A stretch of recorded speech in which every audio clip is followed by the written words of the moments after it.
So we've been asking for it for a while, and now it's finally here. This is the all-new 2026 Hyundai IONIQ 9. You see, up until now, Hyundai's IONIQ sub-brand has been a bit incomplete without a three-row SUV. And the IONIQ 9 has been available overseas in South Korea for some time now. So is it everything that we hoped for? Let's find out. So as always, we're gonna start this review underneath the hood, and what we have here is, oh, look at that, an EV with an actual frunk. Let's keep in mind this is the limited trim level, so this does have the smaller frunk. It is less than 2 cubic feet of space, but you can see we have these included bags here. So here in this one on the right, we have a bunch of adapters for plugging in at home, but also for actual charging, even at the supercharger. We'll talk about that in a minute. Your actual main charging cable for at home, that's in there, and then you have your tire mobility kit underneath. So real quick, let's just pretend there's some real mechanicals underneath there. So what we have on this limited trim level is dual 157 kilowatt motors and a 110 kilowatt hour battery. And this system puts out a total of 422 horsepower and 516 pound-feet of torque. This limited trim level has an electric range of up to 311 miles. This can do 0 to 60 in 4.9 seconds. The fuel economy equivalents are 91 miles per gallon in the city, 79 on the highway, and 85 combined. This has Hyundai's H-Track all-wheel drive system. This does have a battery preconditioning system as well. This can tow up to 5,000 pounds. This has a curb weight of just under 6,000 pounds. And if we head back here to the charge door,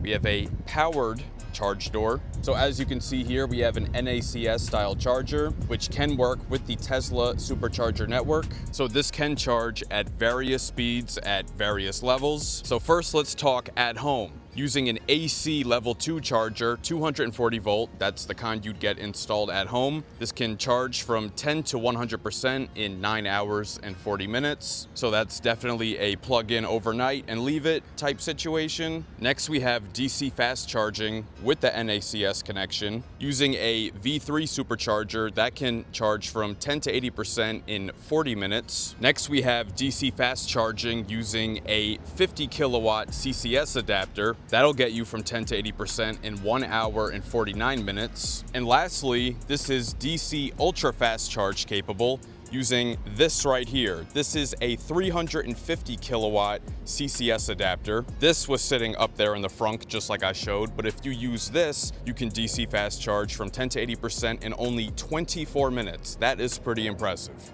And you can also close this door with just one push of a button.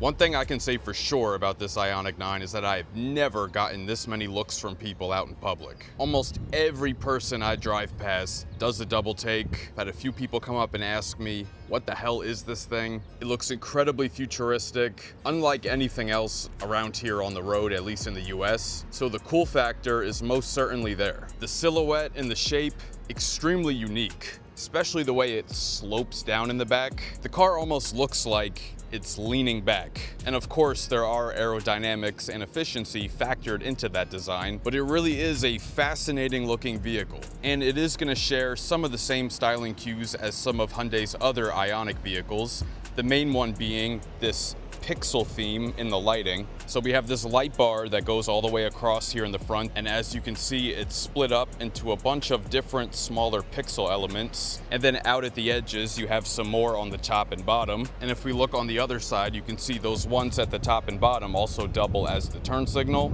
And then if we drop down, there's a separate housing down here, again with a bunch of pixelated lighting elements, but these are your LED low beams and high beams. And we even have some more here on the side, kind of sits at an angle. I think it's really cool and again, just different. But that design philosophy isn't just on the lighting. If we look at this big glossy panel here in the middle, it's a bit hard to see in this lighting, but you can see the outlines of a whole bunch of other squares. So it's all squares on the inside of this piece too. And then we have this big rectangular piece here in the middle. That's where all your radar, adaptive cruise control, all that stuff sits. You can see we have a forward-facing camera. This has Hyundai's really cool advanced camera system. We'll take a look at that on the inside. We do have some active shutters here at the bottom. This is the only opening you're gonna see here in the front end of the IONIQ 9. So all the cooling that the battery and motor needs will come through these openings down here at the bottom. And I just find it really interesting the way that they've been able to incorporate rounded but also blocky at the same time. Like the overall shape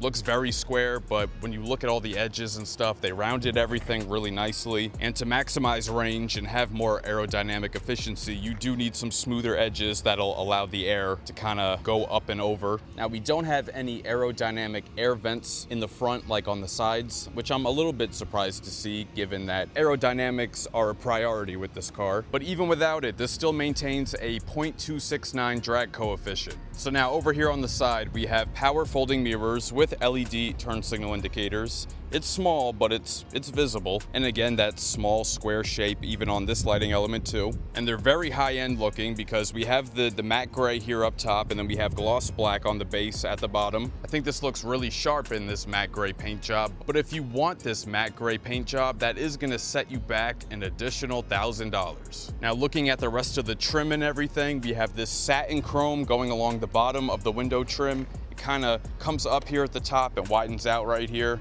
Then we have gloss black going along the top, gloss black on the B-pillar here, and then the back windows are tinted nice and dark. You can see the door handles right here. They are retractable, so when the vehicle's unlocked, they do come out, but when the vehicle is locked, they go in and they sit flush. Now, I do prefer this style door handle to the one that's on the IONIQ 5, where just the end sticks out when it's unlocked. I always thought that was a little weird looking, but this comes out and looks like a regular door handle, but then still does the cool flush look as well. And also at nighttime, there's a light in here that illuminates nice and bright. I did do a night review on this, so be sure to check that out. That'll be linked on the screen at the end of the video. Also, along with my POV test drive video, be sure to check out that one too. Now, they did go a little bit crazy with the trim at the bottom. Traditionally, you just have black going along the bottom and the wheel arches. That's pretty much it, but there's like 2 levels of it. And I am happy to report that it is gloss black here at the bottom and not flat black. Lower trim levels will get you the flat black,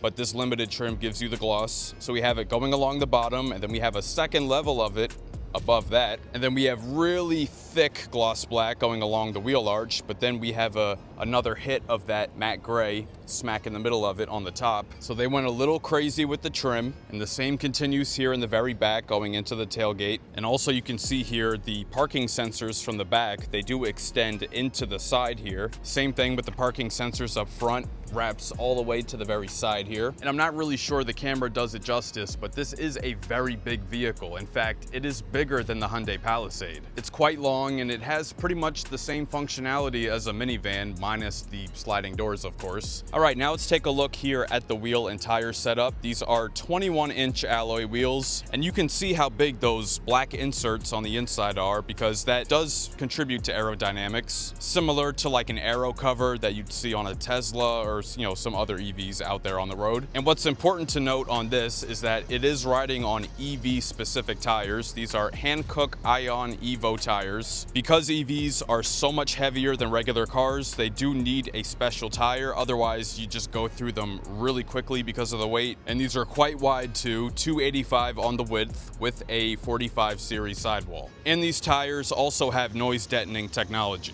And spoiler alert, when I say this has a quiet ride, I mean it has an incredibly quiet ride. And now turning to the rear, this might be the craziest looking angle of the IONIQ 9. These taillights are really cool. A lot of people that I've talked to have compared this to the Cadillac Escalade, which, yes, in the sense of the lights going all the way to the top, sure. But what's really cool about this, especially at night, is how it all comes together, because you have your third brake light here at the top, and you can see it curves downward into the rest of the lighting. Now on camera right now, this looks like the lights are kind of going crazy. That's just because of the frame rate of the camera. I'm looking at it with my own eyes. It's just a solid LED light, so ignore the fact that it looks crazy on camera. But when you have these LED tail lights on and you hit that third brake light, these all illuminate, and it becomes like one big I guess like upside down U shape, but it's really unique looking. There isn't really anything out there that looks like that. So this is kind of just going in its own direction completely. Looks really clean the way they have the Hyundai logo just set into the glass. It's a matte gray color instead of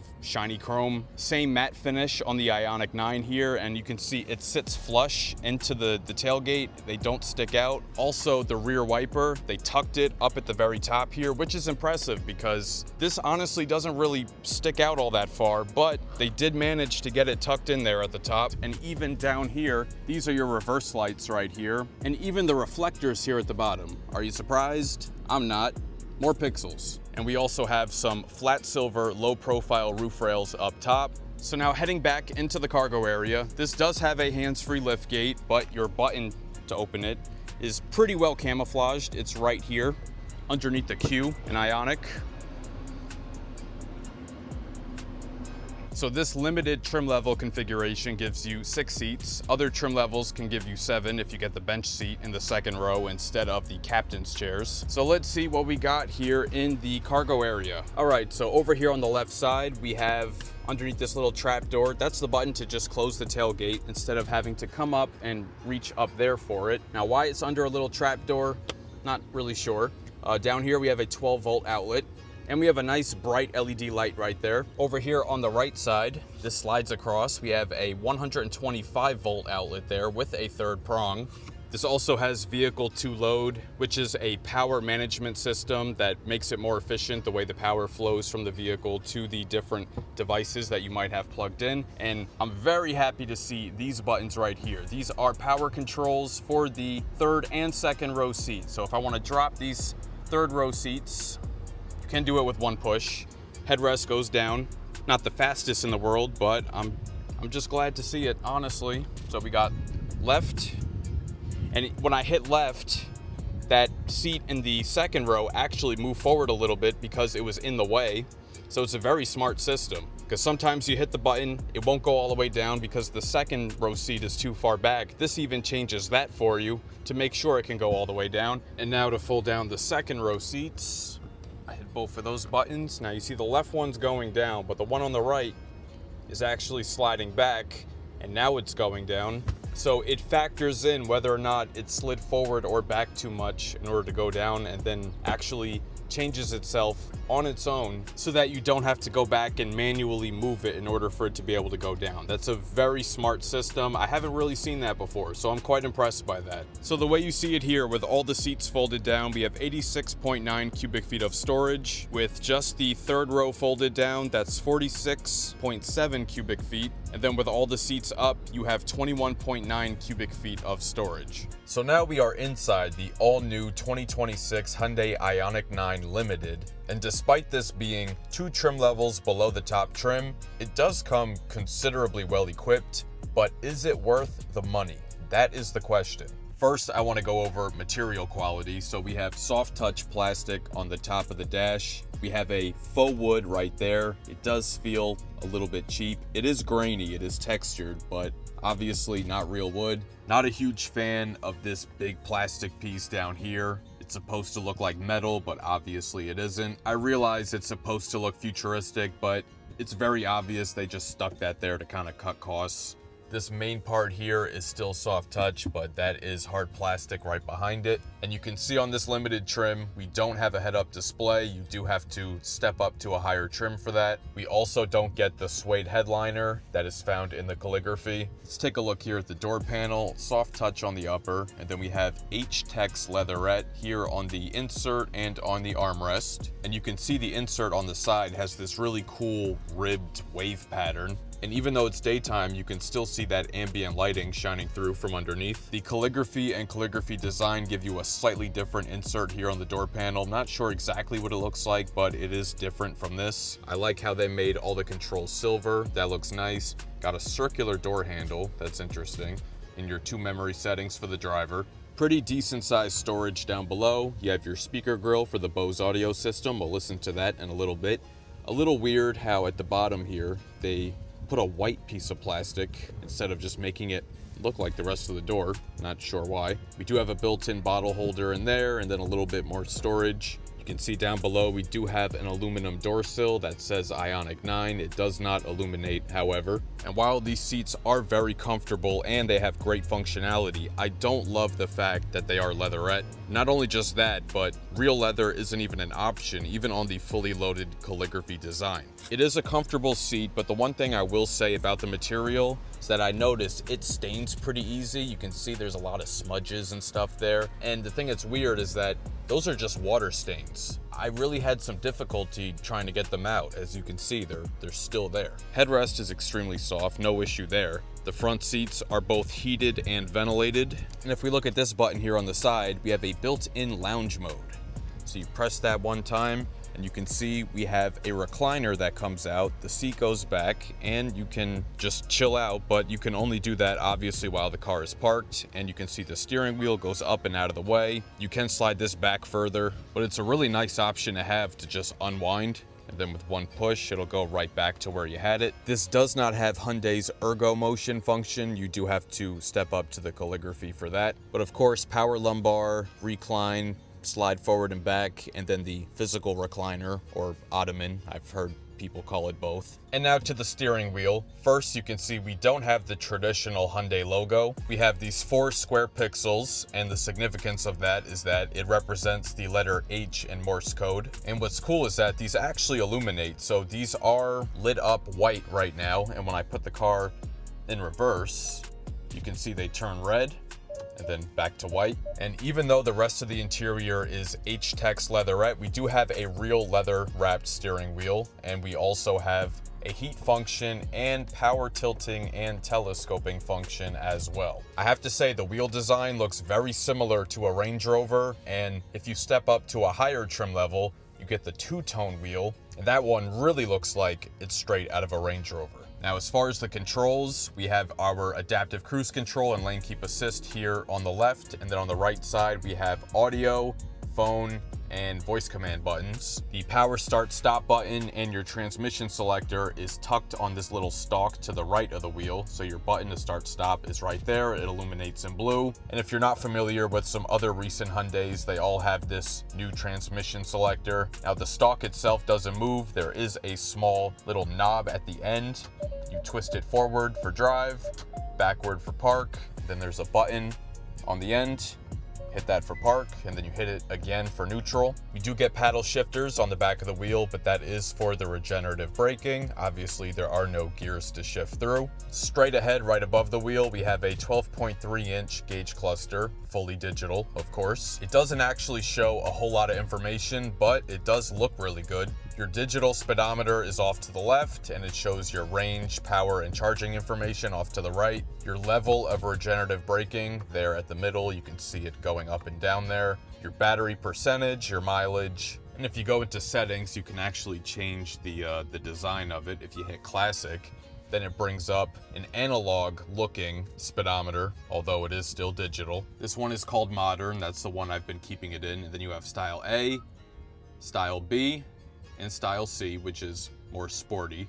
And then we have the other 12.3-inch display right to the right, and it's all on one curved pane of glass. There is a small space in the middle. Some Kia products have a third AC display on that screen, but this one does not have that. And of course, this has wireless Apple CarPlay and Android Auto. Does come with Sirius XM, available Wi-Fi hotspot, Hyundai's digital key 2. Allows you to use your smart device as the key. Speaking of the key, it's Hyundai's generic key fob that's on pretty much all their vehicles at this point, but you will see this one is missing Smart Park. So remote smart parking assist, you cannot get that here on the Limited. You do have to step up for that, but you do get remote start. And then you have buttons on here to open the front trunk and the rear. But back to the screen, you can pull up the weather, you can pull up the built-in navigation system, and this also helps with finding charging stations. It'll help you plan out your route and factor in stops that you may need to take on your trip and where to do that and how long it'll take.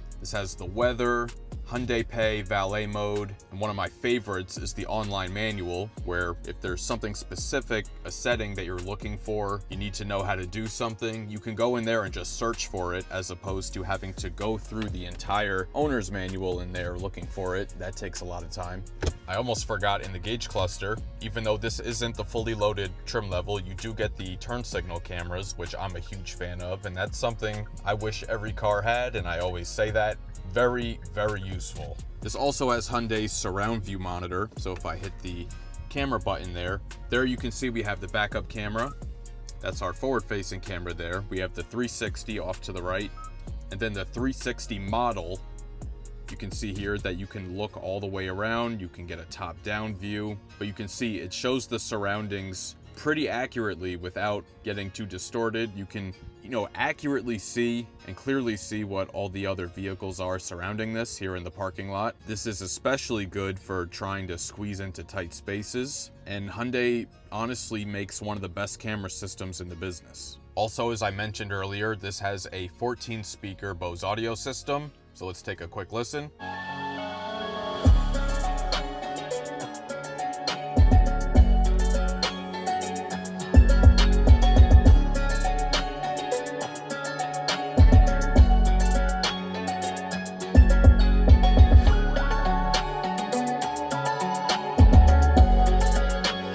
In addition to that ambient lighting we have on the door panel, you can see down below the screen, we have it illuminating there. And also underneath this top part of the dashboard, that looks really nice at night. I did do a night review of this IONIQ 9 as well, so I will have that linked on the screen at the end of the video. And now dropping down, I love how Hyundai maintains these shortcut buttons that they have here. I really hope they never get rid of them. Below that, we have the AC controls, and while they are on a touch display and they are touch sensitive, they're not just built into the main screen, so I can live with that. I do prefer physical buttons, but it does work. You can also control the rear AC from the front. Now, as far as connections, we have 3 USB-C ports here in the front. These 2 right here are 100-watt fast charging. Then we have a 12-volt off to the right. And then up here on this center console, we do have a wireless charger. It does work pretty well, but phone does sometimes overheat. We have a fingerprint scanner right here, so you can pull up different driver profiles. And what's really cool about this center console is the whole thing can slide forward and back, and it's a completely flat floor and open underneath, so plenty of room to just, chill out. You can't do that in a normal car, that's for sure. We have some storage pockets here, and then another cubby down below that. This one goes pretty deep. Lots of storage in here. We got another storage pocket right above the glove box there. And the inside of the center console is giant, so that already looks pretty big, right? Well, this tray comes out, and then underneath that, it goes down all the way to the floor. And not only that, but you have this section here, but what about what's underneath here? If you pull it out from the back, you can see now this whole other section comes out that goes underneath there.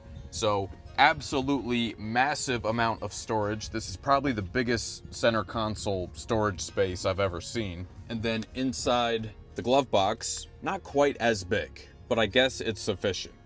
On this limited trim, we do not have a digital rear view mirror. You do have to step up for calligraphy for that, but we do have the nice panoramic moonroof, and it does open. So now I'm back in the second row right behind where I'd have the driver's seat adjusted for myself at 6 feet tall. Now, this seat is slid all the way forward. So behind myself at 6 feet tall, I still have about 3 or 4 inches of legroom to spare. We get a pocket behind both seat backs, which I love. We have more 100-watt fast charging USB-C ports, one behind both front seats. And over here on the door panel, all the same materials as the one up front, with the addition of the retractable manual sunshade. And what's amazing about these seats is that they have the same power functionality as the ones up front, so it can slide forward and back, recline, and it has the actual recliner in the second row right there, just like the one up front. So in these captain's chairs in the back seat, you can also go into that same relaxation mode as up front. And the second row seats are both heated and ventilated as well, just like the front. We do have an AC control center here. You can adjust the temperature, the fan speed, and the zone. It also has an automatic mode. And back to that center console I was showing before, that part I talked about opening it from the back.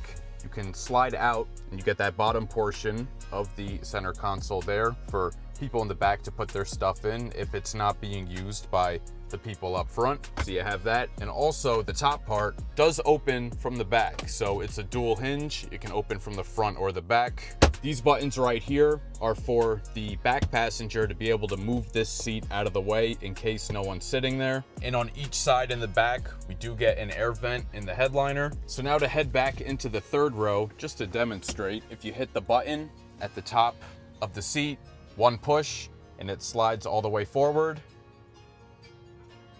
So if someone were coming in on that side, they can just easily come behind it. But if you're already in the second row, you can easily just go right between the seats and head back into the third row. All right, and now I'm back in the third row, and as you can see, I have about ½ an inch of space, so it is doable. You can fit adults in all 3 seats, and there are only 2 seats in the back, so this configuration seats 6 people. If you get a lower trim level with a bench seat in the middle, then you can fit 7. And if we look here to the side, you can see we do have a power reclining function here in the third row, and yet another 100-watt USB-C port. That's on both sides. So that is gonna wrap up this review of the all-new 2026 Hyundai IONIQ 9. If you enjoyed this video, please share with a friend and subscribe. It'll really help the channel grow. A huge thank you to Hyundai for sending me this IONIQ 9 to keep for an entire week so that I can give you guys the most thorough review possible. Be sure to hit that notification bell so you don't miss any new videos, and be sure to follow @Optical Automotive on TikTok and Instagram, and check out the page on Facebook. Thank you so much for watching, and I'll catch you guys later.